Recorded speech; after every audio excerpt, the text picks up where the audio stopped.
हरिओम दोस्तों, स्वागत है आपका free study bye Lodhi sir के यूट्यूब चैनल में। दोस्तों, मैं कृपाल लोधी।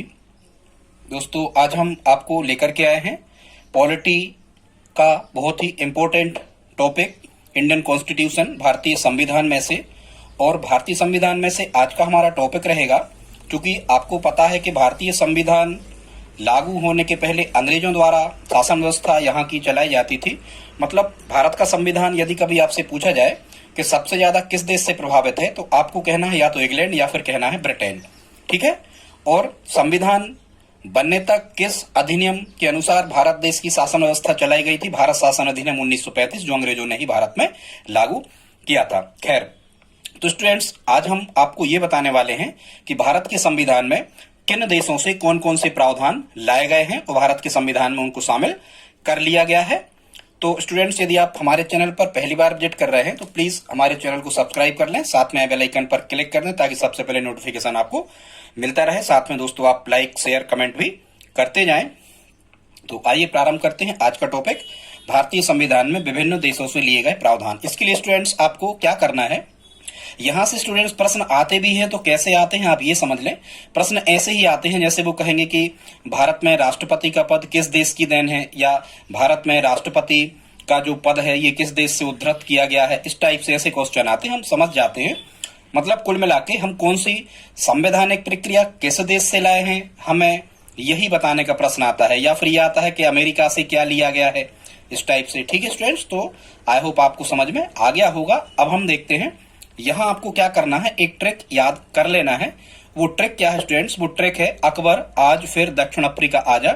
इसमें स्टूडेंट्स वो 10 देश हैं, 10 देशों के संविधान से हमारे संविधान में कुछ अच्छी बातें लाई गई। उनका अध्ययन करके हमारे जो संविधान के निर्माता थे, जो संविधान के जानकार लोग थे, वो अच्छी अच्छी बातें विदेशों के संविधान से ले आए। तो 10 देशों के संविधान से लाए।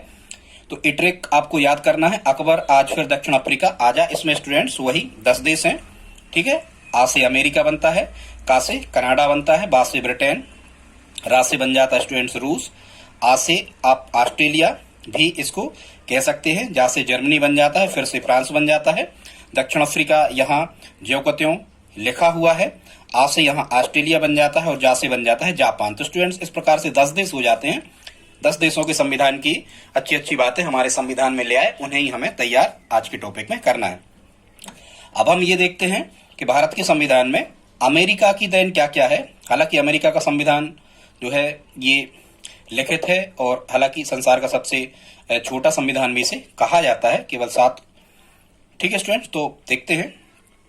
तो अमेरिका से हम क्या क्या लाए। सबसे पहले तो राष्ट्रपति का पद, उपराष्ट्रपति का। देखो जरा ध्यान से सुनना, अब आप इसको कैसे याद करोगे। वैसे भी आपको पता है कि संसार में सबसे ज्यादा ताकतवर जो देश है वो अमेरिका है, और अमेरिका में जो राष्ट्रपति होता है वही सबसे ज्यादा ताकतवर व्यक्ति कहलाता है। तो ऐसे आप याद रख सकते हो कि अमेरिका से हम क्या क्या लाए, राष्ट्रपति का पद और उपराष्ट्रपति का पद, तथा इन पर महाभियोग।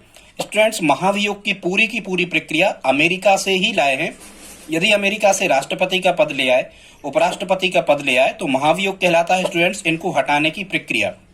तो ये भी कहाँ की देन है? अमेरिका की देन है। पूरी की पूरी न्यायपालिका अमेरिका से प्रभावित है। न्यायपालिका अर्थात उच्चतम न्यायालय, ये भी किसकी देन है? अमेरिका की देन है स्टूडेंट्स। यदि राष्ट्रपति उपराष्ट्रपति हैं तो ये उच्चतम न्यायालय भी होगा, क्योंकि राष्ट्रपति उच्चतम न्यायालय के न्यायाधीशों की नियुक्ति करते हैं। फिर अमेरिका से क्या लाया? देखो एक चीज और आपको याद रखना है, यदि किसी देश का अधिकार छिन रहा होता है तो वो देश अपनी अपील कहाँ करते हैं? तो वो देश अपनी अपील करते हैं संयुक्त राज्य अमेरिका, मतलब संयुक्त राष्ट्र संघ में। अब संयुक्त राष्ट्र संघ किसके अधीन कार्य करता है? तो अमेरिका के। तो ऐसे आप याद कर सकते हो कि कोई भी देश है वो अपने अधिकारों की मांग, या कोई भी व्यक्ति अपने अधिकारों की मांग किससे कर सकता है? संयुक्त राष्ट्र संघ से। संयुक्त राष्ट्र संघ ही व्यक्तियों के मौलिक अधिकारों की रक्षा करती है। हालांकि भारत में तो मौलिक अधिकारों का संरक्षक सर्वोच्च न्यायालय होता है, लेकिन देशों के मौलिक अधिकारों की रक्षा भी कौन करता है? अमेरिका। तो ऐसे आपको याद हो जाएगा मौलिक अधिकार का जो बिंदु है, या मौलिक अधिकार जो हमारे हैं, फंडामेंटल राइट्स, ये हम कहां से ले आए हैं? अमेरिका से। ठीक है। फिर अमेरिका से और कौन सी चीज लाए हैं? संविधान की सर्वोच्चता, इसका मतलब ये होगा कि भारत का संविधान ही सर्वोच्च होगा। तो स्टूडेंट आई होप आप समझ गए होंगे, क्योंकि जब जहां न्यायपालिका रहेगी, ऐसे आप याद रखना, जहां उच्चतम न्यायालय रहेगा वहीं संविधान की सर्वोच्चता रहेगी। क्यों रहेगी? क्योंकि संविधान की व्याख्या तो उच्चतम न्यायालय या सर्वोच्च न्यायालय, सुप्रीम कोर्ट जिसको हम कहते हैं, वही करता है ना। तो ऐसे आप याद रख सकते हो। ठीक है स्टूडेंट्स, आई होप आप समझ गए होंगे। आगे हम देखते हैं यहाँ का से बनता है कनाडा। कनाडा के संविधान से कौन कौन सी हम व्यवस्था को ले आए हैं। तो सबसे पहले तो हम संघीय शासन व्यवस्था लाए हैं स्टूडेंट्स। जैसा कि आप जानते हो कि संघीय शासन व्यवस्था में दोहरी सरकारें होती हैं। केंद्र में मतलब पूरे देश में शासन करने वाली एक अलग सरकार होती है और राज्यों की सरकारें अलग होती हैं। ये कहलाती है संघीय शासन व्यवस्था। तो ये संघीय शासन व्यवस्था हम कहां से ले आए हैं? ये ले आए हैं हम स्टूडेंट कहां से? कनाडा से।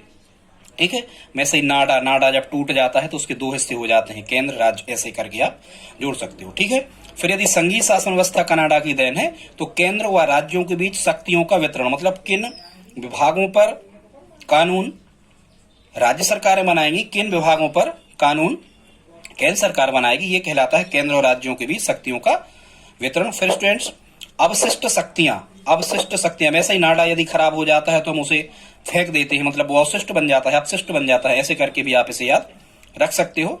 अपशिष्ट शक्तियों का सिद्धांत स्टूडेंट्स, तीन प्रकार की जो शक्तियां होती हैं, संघ सूची, राज्य सूची और समवर्ती सूची। इन सूचियों के बाद में यदि कुछ विषय बच जाते हैं तो उन्हें हम अवशिष्ट शक्तियां या अवशिष्ट सूची के विषय कहते हैं। इन पर कानून बनाने का अधिकार केंद्र सरकार को होता है। और किसी बात को लेकर के यदि राज्य और केंद्र सरकारों के बीच में इन अवशिष्ट शक्तियों पर से विवाद हो जाता है तो केंद्र सरकार की ही चलती है, क्योंकि इन पर कानून केंद्र सरकार ही बनाती है। ठीक है, हालांकि संघ सूची, समवर्ती सूची के विषय में भी केंद्र सरकार की ही चलती है। इसके बाद में राज्यपाल की नियुक्ति केंद्र द्वारा होगी। ये भी हम कहां से ले आए स्टूडेंट्स? ये पद भी हम कहां से ले आए? कनाडा से ले आए हैं। ठीक है स्टूडेंट, कौन सा? राज्यपाल की नियुक्ति करने का अधिकार किसको होगा? केंद्र को होगा। जैसा कि आपको पता है राष्ट्रपति महोदय द्वारा राज्यपाल की नियुक्ति की जाती है राज्यों में। तो ये देन भी किसकी है? तो ये देन भी कनाडा की है। कनाडा के मतलब कनाडा देश से ही हम ये राज्यपाल की नियुक्ति केंद्र द्वारा होगी, ये हम लाए हैं। वैसे ही नाडे में एक केंद्र भी होता है, ऐसे करके आप याद रख सकते हो। अब हम देख लेते हैं स्टूडेंट्स ब्रिटेन या इंग्लैंड। कभी यदि आपको प्रश्न आ जाए कि भारत का संविधान सर्वाधिक किस देश से प्रभावित है, तो ब्रिटेन या इंग्लैंड से। हम आपको पहले भी बता चुके हैं। तो ब्रिटेन या इंग्लैंड की देन क्या क्या है, ब्रिटेन या इंग्लैंड की कौन सी अच्छी बातें भारत के संविधान में शामिल की गई हैं? सबसे पहले तो सर्वाधिक मत के आधार पर जीत का फैसला, मतलब संसदीय शासन प्रणाली, या फिर हम इसे ही कहते हैं first past the post system, मतलब सबसे ज्यादा मत जिस व्यक्ति को मिले होंगे वही नेता चुना जाएगा, भले ही उसके अपोजिट में जितने मत उसे मिले हैं उससे ज्यादा उसके अपोजिट में मत हो रहे हों। ठीक है, लेकिन सबसे ज्यादा मत प्राप्त करने वाला व्यक्ति ही नेता चुना जाएगा। ये first past the post system कहलाता है स्टूडेंट्स। तो ये निर्वाचन प्रणाली पूरी की पूरी ब्रिटेन या इंग्लैंड की देन है। इसके बाद में संसदीय शासन प्रणाली, मतलब संसदीय शासन प्रणाली मतलब हम कह सकते हैं कि भारत की में एक संसद होगी जिसके 2 सदन होंगे। ठीक है, लोग उनके जो मेंबर होंगे उनको हम मेंबर ऑफ पार्लियामेंट, एमपी या लोकसभा सांसद या राज्यसभा सांसद कहेंगे स्टूडेंट्स। इनमें बहुमत दल का नेता प्रधानमंत्री होगा, आदि आदि, ये सब कहलाता है संसदीय शासन प्रणाली। तो संसदीय शासन प्रणाली बहुत इंपॉर्टेंट फैक्ट स्टूडेंट्स, कई बार पूछा जाता है। ये ब्रिटेन या इंग्लैंड की देन है, क्योंकि उन्हीं ने सबसे पहले भारत में निर्वाचन करवाने की व्यवस्था दी थी। ठीक है, कानून का शासन, मतलब ये अंग्रेज ही तो कानून बनाते थे पहले, और अंग्रेज कहाँ के थे? ब्रिटेन के। तो ऐसे आप याद रख सकते हो, कानून का शासन ये किसकी देन है? तो ब्रिटेन की देन है, मतलब कानून का ही शासन चलेगा। ठीक है, कोई भी किसी की भी तानाशाही शक्तियों में वृद्धि नहीं होगी, तानाशाही शासन नहीं चलेगा, राजतंत्र नहीं चलेगा। कानून जो बना दिया गया है संसद द्वारा या संविधान में जिन बातों का जिक्र कर दिया गया है उन्हीं के अनुसार कानून या देश की शासन व्यवस्था चलाई जाएगी। इसे हम कहते हैं कानून का शासन। ये ब्रिटेन या इंग्लैंड की देन है। विधि का निर्माण स्टूडेंट्स, ये कहलाता है कानून बनने की प्रक्रिया। विधि मतलब होता है कानून, ला, कानून बनने का निर्माण। तो कानून जैसा ही भी आपको पता होना चाहिए, भारत में कानून सबसे ज्यादा कौन ने बनाए? तो अंग्रेजों ने बनाए। तो यहां से आपको याद हो जाएगा कि विधि का निर्माण मतलब कानून बनाने की प्रक्रिया भारत में किन स्थितियों से गुजर के और कोई भी कानून बनता है। हालांकि भारत में कानून बनाने का काम भारत की संसद द्वारा किया जाता है। तो विधि निर्माण ये किसकी देन है? इंग्लैंड या ब्रिटेन की देन है। एकहरी नागरिकता स्टूडेंट, जैसे अमेरिका में दोहरी नागरिकता होती है, राज्यों की अलग नागरिकता और देश की अलग नागरिकता, भारत में ऐसी व्यवस्था नहीं है। भारत में एकहरी नागरिकता है। कहने का मतलब यदि कोई व्यक्ति भारत के किसी भी राज्य के किसी भी शहर या गांव का स्थायी निवासी है तो उसे भारत का नागरिक माना जाएगा। ये कहलाती है एकहरी नागरिकता। अलग अलग राज्यों की नागरिकता भारत में नहीं होती है। आई होप आप समझ गए होंगे कि एकहरी नागरिकता क्या कहलाती है स्टूडेंट्स। तो ये नागरिकता का निर्धारण भी किसने किया है? ब्रिटेन ने या फिर इंग्लैंड ने। ऐसे करके भी आप याद रख सकते हो, ठीक है। फिर एक और बात यहां पर, राष्ट्रपति की संवैधानिक स्थिति, मतलब कभी यदि आपसे प्रश्न आता है कि भारत के राष्ट्रपति की तुलना किससे की जाती है तो ब्रिटेन के सम्राट से की जाती है। तो वैसे भी वहां भी ब्रिटेन के सम्राट को ज्यादा कुछ अधिकार नहीं है, उसी प्रकार से भारत के राष्ट्रपति को भी ज्यादा अधिकार नहीं है। भारत का राष्ट्रपति नाम मात्र का शासक कहलाता है। नाम मात्र की सत्ता इनके पास में होती है। राष्ट्रपति की वास्तविक शक्तियों का उपयोग भारत देश में प्रधानमंत्री के द्वारा किया जाता है। तो ये कहलाती है राष्ट्रपति की संवैधानिक स्थिति। मतलब ये ब्रिटेन के सम्राट से यदि राष्ट्रपति की तुलना की जाती है तो आप कह सकते हो कि राष्ट्रपति की संवैधानिक स्थिति ये ब्रिटेन या इंग्लैंड की देन है। आई होप आप समझ गए होंगे स्टूडेंट्स कि ब्रिटेन से हम क्या क्या ले आए हैं। अब हम देखते हैं 4 नंबर पे, यहाँ पे लिखा है राशि बनता है यहाँ रूस। पूर्व सोवियत संघ ये कहलाता था, हालांकि फिर ये इसका विघटन हो गया और ये रूस बन गया। तो रूस से स्टूडेंट्स हम क्या क्या लाए हैं? तो केवल एक चीज ही यहाँ पर इंपॉर्टेंट है, यहां से हम लाए हैं मौलिक कर्तव्य। ठीक है स्टूडेंट, जो हमारी फंडामेंटल ड्यूटीज जो होती हैं, मौलिक कर्तव्य जो होते हैं, ये हम कहां से ले आए हैं? पूर्व सोवियत संघ से, या फिर हम इसे रूस भी कहते हैं। अब आप इसको कैसे याद कर सकते हो? तो देखो, यदि यहां आप पूर्व पे भी राकी रेफ है, यहाँ पूर्व पे राकी रेफ है और यहाँ आप देख रहे हैं कर्तव्य पे भी राकी रेफ है, तो ऐसे करके याद रख सकते हो पूर्व सोवियत संघ से हम क्या लाए हैं स्टूडेंट्स? मौलिक कर्तव्य। ठीक है, आई होप आपको याद हो गया होगा। हम तो ऐसे ही इसको याद किए हुए हैं। ठीक है स्टूडेंट्स, अब हम देखते हैं, यहाँ आ लिखा था तो आ से बनता है, आयरलैंड भी बनता है, हालांकि ऑस्ट्रेलिया हमने कह दिया होगा, ऑस्ट्रेलिया ही बनता है। तो आ से बनता है आयरलैंड। आयरलैंड से क्या कहला है स्टूडेंट्स? हम आयरलैंड से हम ले आए हैं राज्य की नीति निदेशक तत्व। स्टूडेंट्स, ये जो नीति निदेशक तत्व होते हैं ये संविधान द्वारा या सुप्रीम कोर्ट द्वारा सरकारों को दिए गए कुछ दिशा निर्देश होते हैं, उनके अधीन ही सरकारों को कार्य करना होता है, जिनको राज्य के नीति निदेशक तत्व कहा जाता है। तो ये किसकी देन है? तो ये आयरलैंड की देन है। वैसे आप कैसे याद रख सकते हो कि जैसे आयर, यहां समझ लो, आप इसको समझ लो यार। तो जो आपके यार होते हैं, उन यारों, अलग अलग यारों के लिए आपकी खुद की नीति जो होती है वो कैसी होती है? अलग अलग होती है। ऐसे करके आप अलग अलग यारों को आप अलग अलग तरीके से निर्देशित करते हो। ऐसे स्टूडेंट्स आप याद कर सकते हो कि आयरलैंड से हम क्या लाए हैं? राज्य की नीति निदेशक तत्व। ठीक है स्टूडेंट्स, और क्या लाए हैं? राष्ट्रपति का निर्वाचन। आयरलैंड से क्या लाए हैं? राष्ट्रपति का निर्वाचन। राष्ट्रपति का जो निर्वाचन होता है ये एक निर्वाचक मंडल द्वारा होता है। बाद में कभी बताएंगे निर्वाचक मंडल में कौन कौन से लोग वोट डालने के लिए पात्र होते हैं। तो आयरलैंड से ही हम क्या लाए हैं? राष्ट्रपति का निर्वाचन। वैसे ही जो यार होते हैं वो चना वगैरह खाते हैं साथ में बैठ करके, ऐसे करके आप याद रख सकते हो। फिर स्टूडेंट्स, आयरलैंड से ही और हम क्या लाए हैं? राज्यसभा में मनोनीत सदस्य। राज्यसभा में जैसा कि आपको पता है कि खेल, साहित्य, विज्ञान, ठीक है, कला आदि के क्षेत्र में जो राष्ट्रपति महोदय होते हैं भारत के, ये 12 सदस्यों को क्या करते हैं? मनोनीत करते हैं। नॉमिनेटेड जो मेंबर्स होते हैं राज्यसभा के, इनको मनोनीत करने का अधिकार किसे होता है? भारत के राष्ट्रपति महोदय को। तो राज्यसभा में 12 सदस्यों को राष्ट्रपति महोदय मनोनीत करते हैं। तो ये किस देश की देन है? तो ये भी कहाँ की देन है? आयरलैंड की। इसको आप कैसे याद रख सकते हो? ऐसे भी आप याद रख सकते हो कि भाई यार हैं, तो ऐसे करके, अब यदि वो किसी के यार हैं तो मान के चलो मनोनीत उनको किया जा सकता है। ठीक है, ऐसे आप याद कर सकते हो। याद करने का तरीका है, उस दृष्टि से हमने ये कह दिया। ठीक है स्टूडेंट्स, आई होप आप समझ गए होंगे। फिर यहाँ जा लिखा है तो जा से बनता है स्टूडेंट्स जर्मनी। और जर्मनी में वैसे ही आपको पता है हिटलर का राज था। और हिटलर क्या करता था? हिटलर एक तानाशाह था, और तानाशाही होने के बाद में वो क्या करता था? वहां की सरकारों को उसने सबको बर्खास्त करके और खुद ही शासक बन गया था, पूरी सेना को अपने अधीन कर लिया था। और जब कभी उसको समस्या होती थी तो वो इमरजेंसी लगा देता था जर्मनी में। और उसी इमरजेंसी को स्टूडेंट्स हिंदी में क्या कहा जाता है? उसी को कहा जाता है आपातकाल। तो जर्मनी से हम क्या लाए हैं? आपातकालीन उपबंध। मतलब भारत में जो कर्फ्यू या जो इमरजेंसी लगाने के उपबंध है, ये कहाँ की देन है स्टूडेंट? जर्मनी की देन है। यदि ऐसे आपको याद नहीं होगा तो देखो यहाँ लिखा है मनी। स्टूडेंट्स यदि आपके पास में मनी नहीं रहती है तो आप क्या करते हो? यदि आपके पास मनी नहीं रहती है तो आप क्या करते हो? आप कहते हो अरे भाई अभी तो बहुत आपातकालीन स्थिति चल रही है, या काल समय सही नहीं चल रहा, ऐसे करके आप याद कर सकते हो। मनी नहीं है इसलिए हमारे पास आपात की स्थिति है, अभी हम अच्छी स्थिति में नहीं है, ऐसे आप याद रख सकते हो कि जर्मनी से हम क्या लाए हैं? आपातकालीन उपकरण। ठीक है स्टूडेंट्स, फिर यहाँ आगे हम देखते हैं। फिर यहाँ स्टूडेंट्स लिखा है फिर ट्रिक में, तो फिर से क्या बनता है? फ्रांस। फिर से क्या बनता है स्टूडेंट्स? फ्रांस। ठीक है, तो फ्रांस के संविधान से भारत के संविधान में कौन कौन सी चीजें आई? एक तो गणतंत्र आया है। देखो फ्रांस को कह दो आप फांस। फांस फांस का मतलब होता है कोई लकड़ी यदि आपको कहीं लग जाए तो वो गड़ती है आपको, ऐसे करके याद रख लेना। फ्रांस के संविधान से हम गणतंत्र लाए हैं। कुछ शब्द और लाए हैं, स्वतंत्रता, समानता एवं बंधुत्व का सिद्धांत। बंधुत्व मतलब सभी के साथ भाईचारे का सिद्धांत हम रखेंगे, हमारी सरकारें रखेंगी।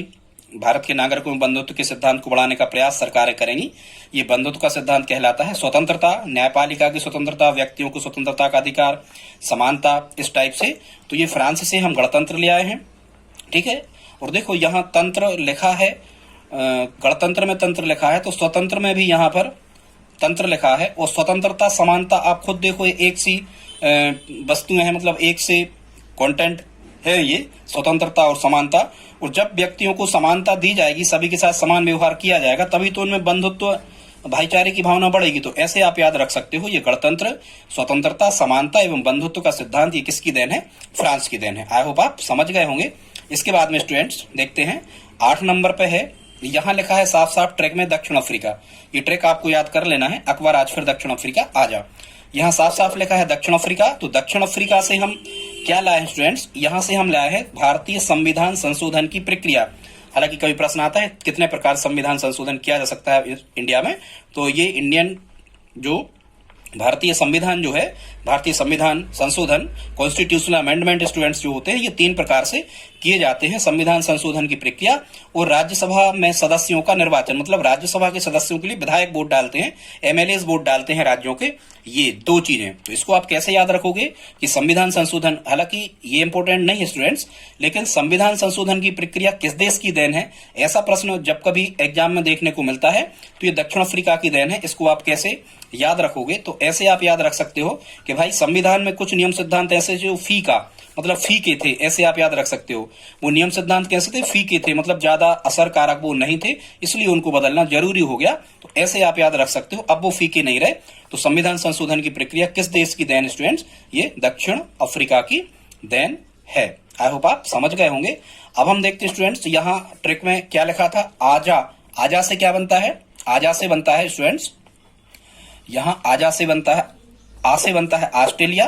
तो ऑस्ट्रेलिया के संविधान से क्या लाए हैं भारतीय संविधान में? तो ऑस्ट्रेलिया के संविधान से लाई गई है समवर्ती सूची। जो 3 प्रकार की सूचियां होती हैं, संघ सूची, राज्य सूची और समवर्ती सूची।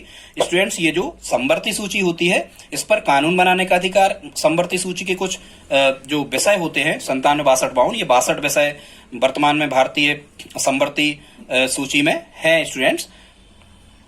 97, 62, 52 है, देख लेना, क्लियर कर लेना, 52 है। ठीक है, 97, हालांकि हम 99 हो गए हैं संघ सूची में, 62 है राज्य सूची में और 52 है समवर्ती सूची में। मतलब ये कुछ विभाग कहलाते हैं, शिक्षा है या स्वास्थ्य है, मतलब इन पर कानून बनाने का अधिकार राज्य सरकार और केंद्र सरकारों को, दोनों को होता है। स्टूडेंट्स इनके लगभग 15-15, 20-20 हमने एक वीडियो में आपको बताए हैं, आप हमारी प्लेलिस्ट में जाकर के देख सकते हैं। संघ सूची के विषय, राज्य सूची के विषय और समवर्ती सूची के विषय। तो ऑस्ट्रेलिया से हम क्या लाए हैं? समवर्ती सूची के विषय। ठीक है, वैसे ही बर्ती, बर्ती मतलब क्या होता है? बर्तन। क्या होता है? बर्तन। तो ऐसे करके आप याद रख सकते हो कि क्या भाई बर्तन लिया कि नहीं लिया, तो ऐसे आप याद रख सकते हो, हाँ भाई बर्तन ले लिया। ऐसे तो ऑस्ट्रेलिया से लाए हम समवर्ती सूची, वो भारतीय संविधान की प्रस्तावना। ठीक है भाई, बर्तन ले लिया, नहीं तो कोई ताव ना बन जाए, ऐसे करके आप इसे याद रख सकते हो। तो ऑस्ट्रेलिया से समवर्ती सूची और प्रस्तावना। लास्ट और स्टूडेंट्स यहाँ जा बचता है, इस जा से बनता है ट्रिक में क्या? जापान। और जापान से हम क्या लाए हैं? जापान के संविधान से लाए हैं विधि द्वारा स्थापित प्रक्रिया।